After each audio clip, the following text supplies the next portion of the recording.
Hey everybody, happy Tuesday. It's raining here. But I hope everybody's staying okay, safe. You know, the drill. I feel like whenever we talk about COVID or whenever I talk to anybody these days, I'm just like, is everybody okay? So crazy. But I truly do hope everyone's doing all right. I have some really fun announcements before we get into this episode. I am so excited. We have a Patreon. I didn't really know what Patreon was until one of my favorite podcasts. It's a Harry Potter podcast for those of you who might like Harry Potter. It's called Potterless. It's fantastic. Please check it out. But anyway, he started a Patreon and I didn't know what it was. So I looked it up, and Patreon is fantastic. It's a way to support your favorite creators if you want. So, you know, I'm going to link it at the bottom of the description of this episode, and I'm going to also be putting it on our website and, you know, blasting it out. And it's really cool. So, you know, there's 3 tiers that you'll see that you can donate money to us. It's a very small amount. Also, if you don't do this, it doesn't matter. We are so appreciative of our community. But the funds that we would get from Patreon would just go to supporting the podcast. You know, if Jamie and I, we've had to buy some recording equipment or things like that, or if we're going to have like merchandise for you guys, just, you know, additional things like that, it can just help All Things Montessori run a little bit better. And, you know, if we can increase some of our funds for All Things Montessori, then, you know, we're just able to do more. You know how it goes. So go ahead and check it out. I'm so pumped. So, you know, if you sign up to be a Patreon member, you can get some merchandise, you can get some additional episodes, maybe some mentoring. You'll have to check it out. It's pretty cool. And I'm just going to see, we're going to watch how it goes, and then, you know, just see what our community needs. So if you're thinking of something or something comes to your head, like, you know, actually, I think I really need this from All Things Montessori, or it'd be cool if they did this, please reach out to us. Send us an email, allthingsmontessoripod@gmail.com. We're always looking for suggestions. We are heading into a new school year, and I know that a lot of our listeners are parents and have children of their own, and I know you're facing a really hard decision. And also teachers, I know you're facing a hard decision where we're all being kind of asked to go back to school or continue to homeschool, things that we never thought, you know, would be happening. And we want to continue to support our community, and we know that we're going to need each other, especially during this time. So anyway, I think Patreon will be awesome. And yeah, reach out to us if you have any questions about it. And our episode today is all about observation. And we talk about how important observation is in Montessori and how important it is in the classroom. But the second half of the episode is all about how we can do it during the pandemic. And we come up with some really cool ideas. So without further ado, we're going to jump into this week's episode all about observation. And once again, thank you to our community for being so strong and so supportive. We love you guys so much. Enjoy.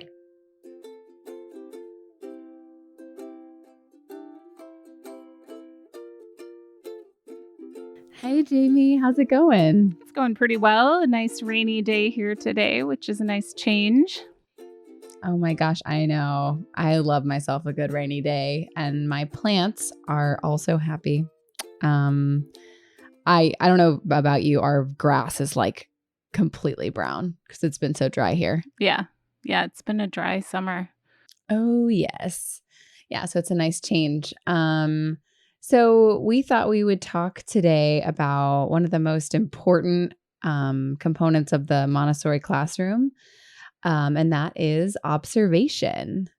It sounds a little bit simplistic in, you know, just saying that word, but observation and how we observe children in our work as Montessorians it's one of the most important parts of being a Montessori guide. You know, you can't really do Montessori without observing. That's the whole point, you know, wouldn't you say? Yeah, I mean, the thing about the Montessori approach is that it is not a curriculum. It is a response to children's needs. And the only way we know what they need is by observing them. I mean, sometimes they Mhm. can tell us directly too, but really we have to observe them and see what they're showing us and then respond to those needs. And so if we aren't observing children, both as parents and as classroom practitioners, then we aren't able to respond as effectively to what the children are showing. That's right. I mean, it's so it's just like that, right? Like, we're following the child. That's it, right? And that's what observation means, is seeing how they're either responding to lessons or they're responding to work or just maybe how they're interacting in the classroom. It tells you so much. And I remember in training and after training, I always had it in my head that, oh, okay, I haven't observed this week or today or something. I have to make time for it. And it always felt a little impossible at times. Like I couldn't just sit down for 5 minutes and do it, because sometimes 5 or 10 minutes is all you have. And but it shows you so much, right? If you step back for a few minutes, you see so much. Yeah. Because when we get in the thick of teaching and running around and it's chaotic and everything's happening, it's a whirlwind. But stepping back and truly watching, and taking notes. And that's when you come up with your best lessons, I think. And then the best part about it is when you observe a child and then you present to them something based on that observation, their reaction makes it all worth it because they can see that you kind of like looked into their soul in a way. And they really, really respond well to it. Well, and I think that is really the key. Like, of course, throughout the busy day, we're always aware of a lot of things, and we're doing some observation, and that sort of, in the thick of it, observation is useful. So it's not that I know teachers are doing that, but you're right. Like we have to take 5 to 10 minutes, and really 5 to 10 minutes is a great amount. If you can get 10 minutes in a day where you're sitting and really focused on observation, not observing while you're giving a lesson or observing while you're interacting with a child or any of the other things that also are important, but where you really just focus on observing and seeing what is happening, you're going to see so much more than what you might have expected. There are, there are things that you miss when you're observing while sort of distracted. But when you are really present in the moment for those 10 minutes or so of observation a day, the children reveal themselves to you in a way that you won't see if you haven't done that observation. Mm-hmm. Oh, it's so true. I want to go back a little bit to training and when we were sent out to go on our observation.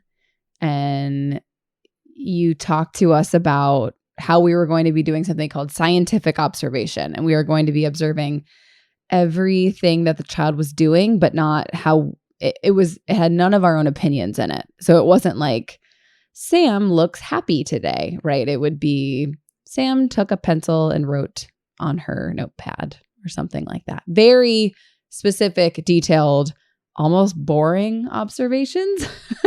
To be honest, those days were really long.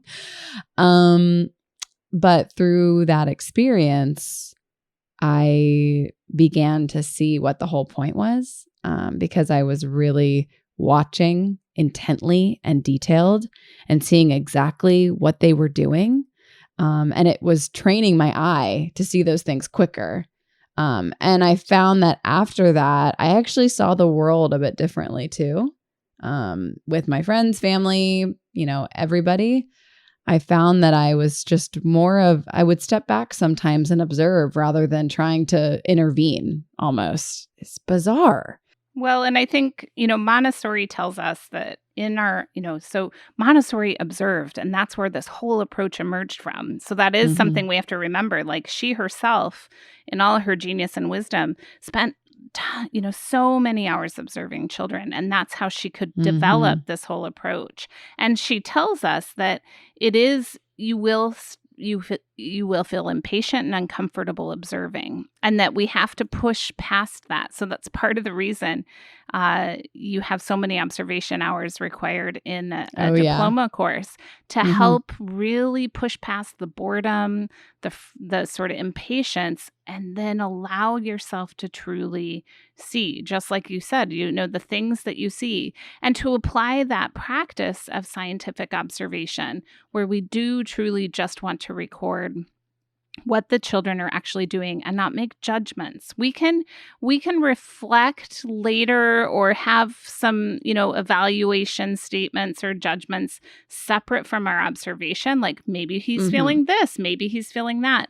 But in the moment, we want to just write what we see. So you can't really tell from observing someone if they are in fact happy, but you can say that they're smiling and they're, skipping across the room or something like that, so you can be objective in those observations. And then you might say, is he happy? Is he feeling a sense of accomplishment about the project he just finished or whatever? So, but that's not a scientific objective observation. That's sort of trying to piece together what may be causing the behavior that we see. Right. And I mean, I think like body language is just a huge tell for how someone's responding to something. Yep. And that's something that I personally got a lot better at reading. And it takes time, but you see those sort of warning signs that are like, oh, okay, that lesson it didn't go well. And okay. Or, oh, those two don't work well together. Got it. Okay, great. Or that child is having a hard time like folding that piece of paper. This leads to so many things. And the most important thing though, as you observe, whenever something really strikes you, write it down, because then you're going to start to see patterns. And this is going to help you when perhaps you might have to talk to the parents about something. I mean, there could be an inkling of a learning disability or something like that. And as you should remember, we are not doctors of any, we are not able to diagnose at all. But you can call upon your observation notes and you can simply share what you see. And that's going to be really helpful in those really, really tough conversations. So just remember to write it down. Yeah, those observations are invaluable in meetings with parents about concerns, but also just about showing that we know their child. And it definitely, your observations can be really valuable if you have students on an IEP or a 504 plan where you need to keep track and meet certain sort of goals. So all of that is those are practical reasons to observe beyond just supporting the children.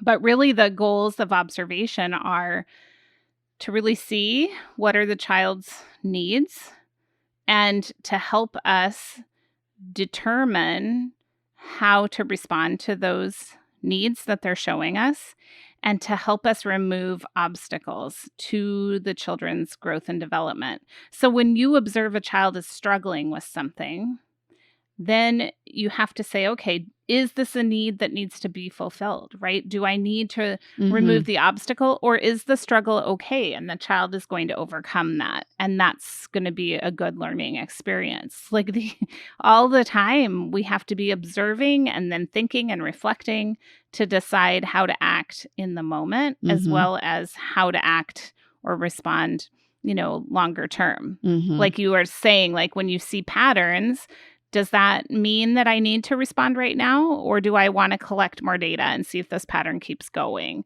Or, so it's a constant sort of observation and reflection cycle that can happen in, 30 seconds in the classroom, or it may happen over several days or weeks as you observe and reflect on your observations.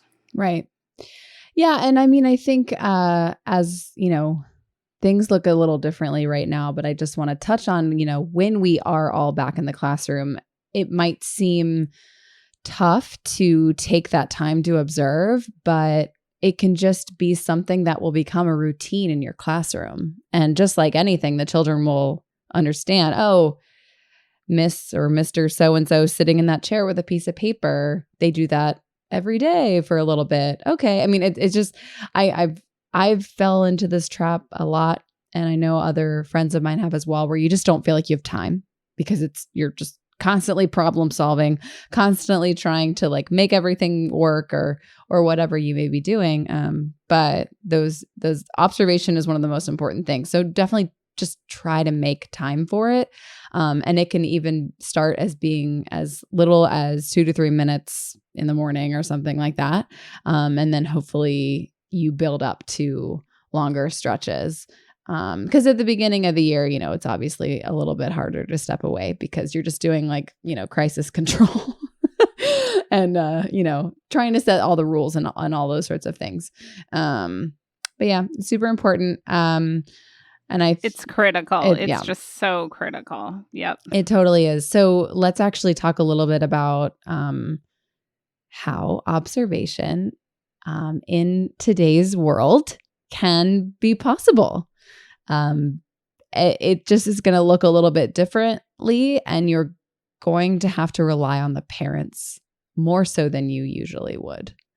Yeah. So I think that's a big key. If I were working in a school right now, I would really provide a lot of resources for parents about observation and how they can observe, and then build the sort of communication tool you want to have in place that they can share some of those observations with you. So that, because parents have a lot of knowledge about their child that's very useful and valuable, but they don't necessarily know to the depth that the guide knows of how to take those observations and be able to then act on them, right, to support the child's development, with some lessons or with some, some activities or things like that. So yeah, I mean, I would be helping parents to understand how to observe and then build a system where they can share those observations with you as the guide. And I think one of the key things to help parents understand as they're observing, and for us to remember too, is that we are always looking for the child who hasn't revealed themselves to us yet. Does that make sense? So yes. we're not looking for the child who always makes a mistake and always like causes a problem, even if that's what the child has been doing in all our observations for all the previous days. Like, we are coming to each observation with a clean mind, ready for the child who hasn't revealed something to us yet to reveal that. And it could be a developmental milestone. It could be a shift in behavior. It could be the acquisition of a particular skill, whatever the child is going to show us. But we have to come, really fresh to our observations and not let past experience or past observations sort of derail our objectivity. And that's important for parents to do at home. And that comes with a lot of practice observing, where you really let the child show themselves to you and not let yourself see just the child who was here yesterday or 2 weeks ago or whatever. This is one of the hardest parts about it, to be quite honest. And I just had to, I had to literally sit there and remind myself in my head that this was a new day. And I had to just, it's really tiring. To be honest, because, as humans, we pass judgment and we also kind of hold grudges, and it might not be a negative thing, but maybe you just have something in your head that you just can't get out of it. Or you need to remind yourself, okay, this particular child was sort of a pain last week, but you have to sort of get that out of your head because it's not helpful. And it's just going to cloud your judgment over and over again. And parents will have a tough time with this kind of in both ways, because while they may hold on to something, they hold their child in the highest regard as well. So it's really hard for them to maybe identify that, oh, okay, like even if it's not that negative, it's hard for them to identify problem areas much more so than it would be for us. So that's something to help them with. It certainly can be. And I think when we don't allow the children to really just show us who they are today, when we cloud it with who they were yesterday or something else like that, or who we think they are, we aren't actually going to see what the child could show us, because we're going to see what we have already decided in our mind this child is. Mm-hmm. And so we're going to work to make our observations support the judgment we already have. And instead, we have to come to every observation without those judgments so that we can truly see who the child is right now and what that child's showing me right now. And then we can, of course, pull that back into the other observations that we've had and see whether there's patterns or whether, what's going on there, and do some evaluation and judgment. But in the observation time, we have to let the children show us, and we've all made the mistake of not observing carefully enough and responding sort of inappropriately, Mm-hmm. where you respond when an escalation occurs and perhaps reprimand the person who caused that escalation, because of course he's always causing them. I've seen it 20 times before. But then if we had observed carefully or gotten to the root of the issue, we could have found out that actually that child had resisted escalation for 20 minutes. Mm-hmm. And some other children were persistently trying to escalate the situation, and the child finally gave in. And so it can, our observation can lead us to respond more effectively to the children as well. But our lack of observation can cause us to bring just judgment to our interactions with children rather than, again, that poor little guy that tried for 20 minutes to resist escalating and getting mad. That was a big accomplishment, Right. And to be reprimanded for not being able to go 21 minutes with that is just hard. So that's part of the observation and helping parents understand that. And if you're teaching at a distance right now or getting ready to, the observation you can do is in your one-on-one time with children, or however you're spending time online with them. But it's just much more limited. It is. And I think, one-on-one meetings, definitely have them once a week, if not more. Definitely just sort of see how it goes and see what your community needs. I also think that you should meet with the parents regularly. I mean, what would you say is a good amount of time? Like a good, I almost say once a week for the parents, but I don't know. What do you think, Jamie? Well, I'm really conscious of the sort of strain and of doing all this on the teacher. If you've got 25 kids, that's a lot. I think for an individual meeting, no more than half an hour. Yeah. I think that children cannot handle that. So 15 minutes to half an hour once a week. And if you've got 25 children, then that's, good 12 or so hours of your time in a given week. Yeah. So with parents, consider the best way to approach that. If maybe at the beginning of the year, you start off with with an individual meeting with parents to kind of get it started. If you have the capacity for that, or whether you have some group calls with parents, maybe once a week there's a call on a theory topic for parents, or maybe once a month or something, so that you've got something that you're doing to provide support for your parent community. And just be really careful about the amount of time, really think through that very carefully as a school and as a classroom about how much time teachers are giving to this. Because we all know Zoom calls are exhausting. Yeah, it's exhausting. And we don't have the same cues. Even when we can see each other, we don't have the same sort of cues we would get if we were all sitting around a table together. Yeah. Because it's harder to read body language. We don't get the sort of, even just the little bit of auditory cues we get through the way, people's bodies moving and hearing that movement. It takes a lot more effort. So just be really conscious about what you can do.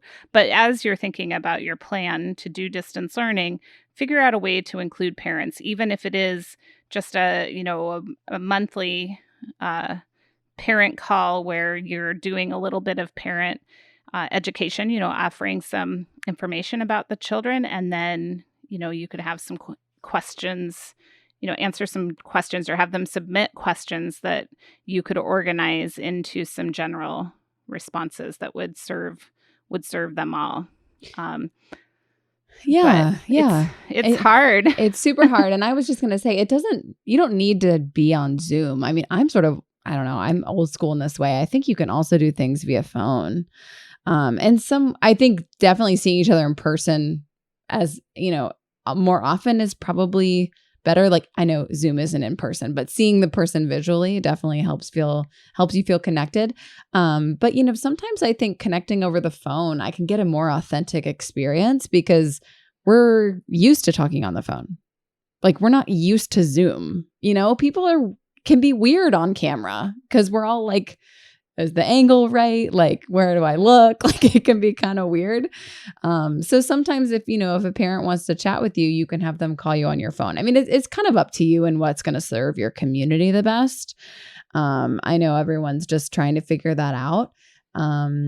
But just like, if you were in the classroom, I would just want to definitely reiterate, don't have hard conversations in an email. Like, just don't. Like, even though we can't see each other right now, that's not a good idea to do that. No. It's always it's just, you can say, let's schedule a time to chat, but always make it either via Zoom or on the phone.